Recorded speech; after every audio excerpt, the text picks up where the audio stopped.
শিশু এবং নারীদের ব্যাপারে বিশেষ খেয়াল রাখবেন। শিশুদের রমাদানের ব্যাপারে উৎসাহ দেন, তাদের প্রস্তুতি নেওয়ান, তাদেরকে রোজা রাখতে দিবেন। আমার ভাইয়েরা এবং বোনেরা, পর্দার আড়ালে মায়েদেরকে বলবো, চাপাই নবাবগঞ্জের মায়েরা, একদিন দুই দিন না খেয়ে থাকলে আপনার ছেলে মেয়ে মারা যাবে না।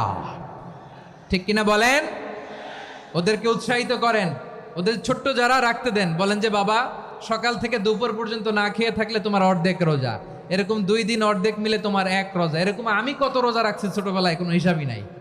আমার দাদি বলতো সকাল থেকে না খেয়ে দুপুর 12টা পর্যন্ত রাখলে নাকি অর্ধেক হয়, এরপরের দিন অর্ধেক, 2 অর্ধেক মিলে 1 রোজা। এটা তো আসলে রোজা হয় না, কিন্তু তাকে উৎসাহ দেয়া। ইফতার প্রোগ্রামগুলোতে নিবেন আমাদের বাচ্চাদেরকে, দেখবেন যে ওর ক্ষুধা লাগতেছে, খায় না, কারণ কেউ খায় না। একজন আজান দিচ্ছে, সবাই খেজুর নিয়ে ইফতার করতেছে।